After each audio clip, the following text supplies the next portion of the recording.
నమస్కారం. ఈ వివరణలో నవగ్రహాలకు మరియు వాటికి సంబంధించిన ప్రత్యేకమైన రత్నాలకు మధ్య ఉన్న ఒక అద్భుతమైన, ఎంతో అందమైన సంప్రదాయాన్ని మనం చూడబోతున్నాం. అంతరిక్షంలోని శక్కులకి, భూమిపై దొరికే ఈ రత్నాలకు మధ్య ఉన్న ఆ ప్రాచీన బంధం గురించి తెలుసుకోవడం నిజంగా చాలా ఆసక్తికరంగా ఉంటుంది గదూ. పదండి మొదలుపెడదాం. అయితే ముందుగా మనందరికీ వచ్చే ఒక సహజమైన ప్రశ్న, ఏ గ్రహానికి ఏ రత్నము వాడాలి? ఈ ఒక్క ప్రశ్నే కదా శతాబ్దాలుగా వస్తున్న మన ఖగోళ వ్యవస్థకు పునాది.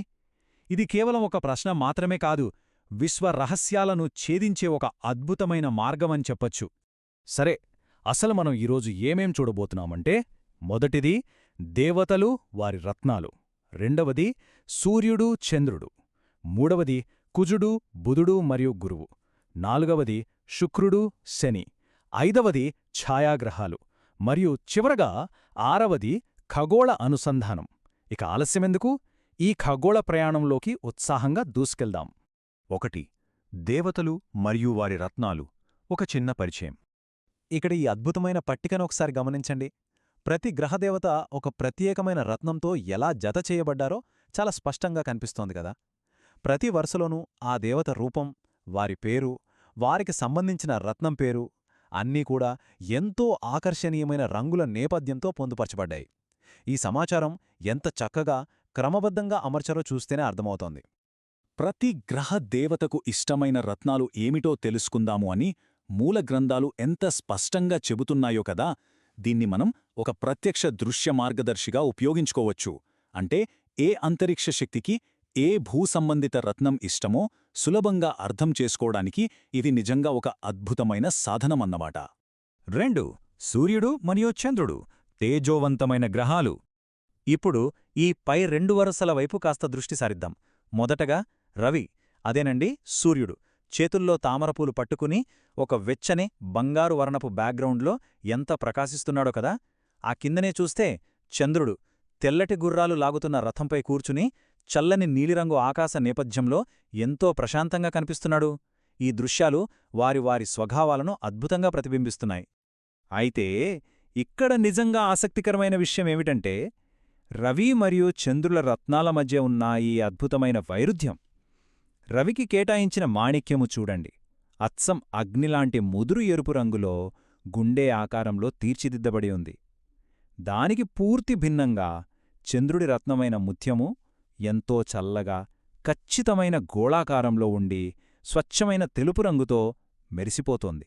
3. కుజుడు బుధుడు మరియు గురువు, అంతర్గత గ్రహాలు. ఇక్కడ ఈ దృశ్య వివరాలను ఒకసారి నిశితంగా గమనిద్దాం. మొదటిగా కుజుడు, ఆకట్టుకునే ఎరుపు రంగు శరీరంతో ఎంతో విరోచితంగా కనిపిస్తున్నాడు. ఆ తర్వాత ఆకుపచ్చ రంగు శరీరంతో ఉన్న బుధుడు ఒక గంభీరమైన సింహాన్ని వాహనంగా చేసుకుని ఆసీనుడై ఉన్న దృశ్యం నిజంగా అద్భుతం కదూ.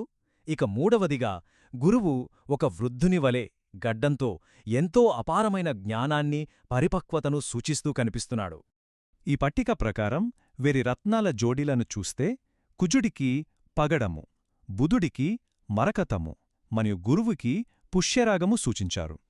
ఇక్కడ మనం గమనించాల్సిన విషయం ఒకటుంది. పగడము ఒక సహజమైన, క్రమరహితమైన ఆకృతిలో ఎరుపు రంగులో ఉంటే, మరకతము ఖచ్చితమైన చతురస్రాకారపు కోతతో ఆకుపచ్చగా మెరుస్తుంది. ఇక పుష్యరాగము విషయానికొస్తే ప్రకాశవంతమైన పసుపురంగు ముఖాలతో దేదీప్యమానంగా వెలిగిపోతోంది. 4. శుక్రుడు మరియు శని, విభిన్న శక్తులు. ఇప్పుడు ఈ 2 ప్యానెల్స్ని చూడండి. శుక్రుడు ఒక అందమైన తెల్లటి గుర్రంపై కూర్చుని ఎంతో ప్రకాశవంతమైన వాతావరణంలో కనిపిస్తున్నాడు. దీనికి పూర్తి వ్యతిరేకంగా శని ఒక ముదురు నీలిరంగు నేపథ్యంలో రెక్కలున్నొక నల్లటి జీవిపై స్వారీ చేస్తూ ఎంతో గంభీరంగా దర్శనమిస్తున్నాడు. ఇది చూస్తుంటే ఒక రకంగా కాంతికి, చీకటికి మధ్యున్న భేదంలాగా అనిపిస్తుంది కదూ. అవును, ఇది అద్భుతంగా వివరిస్తోంది. శుక్రుని రత్నమైన వజ్రము యొక్క అనేక ముఖాల నుండి వచ్చే ప్రకాశవంతమైన మెరుపులకు మరియు శని రత్నమైన నీలము యొక్క లోతైన, చీకటితో నిండిన ఆ గుండ్రటి కోతకు మధ్య ఉన్న వ్యత్యాసాన్ని ఇది స్పష్టంగా చూపిస్తోంది. అంటే వారి వ్యక్తిత్వాలు ఎలాగైతే భిన్నంగా ఉంటాయో, వారి రత్నాలు కూడా అంతే వైవిధ్యంగా ఉంటాయన్నమాట. 5. ఛాయాగ్రహాలు, రాహువు మరియు కేతువు. ఇక ఇక్కడ ఈ చివరి 2 వరుసలపై కాస్త దృష్టి పెడితే రాహు మరియు కేతువుల రూపాలు మిగతా గ్రహదేవతలకు పూర్తి భిన్నంగా ఉండటం మనం గమనించవచ్చు.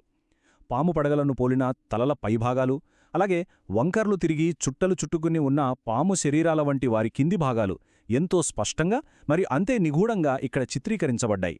వీరి రత్నానులు గమనిస్తే రాహువుకు గోమేధికము మరియు కేతువుకు వైఢూర్యము కేటాయించారు.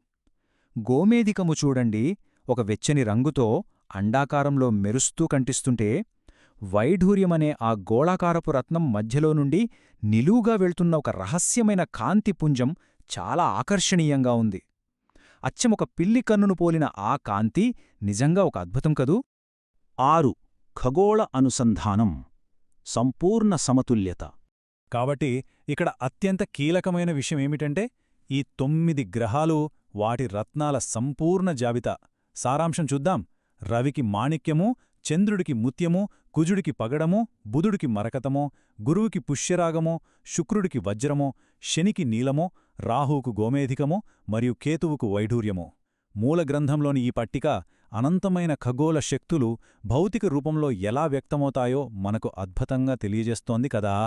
ముగింపుగా ఒక లోతైన ఆలోచనతో ఈ వివరణను పూర్తి చేద్దాం. కాంతి, రంగు మరియు రత్నాల యొక్క ఈ పురాతన జోడీలు అనంతమైన ఖగోళ వ్యవస్థ యొక్క క్రమాన్ని ఈనాటికి ఎలా ప్రతిబింబిస్తూనే ఉన్నాయి.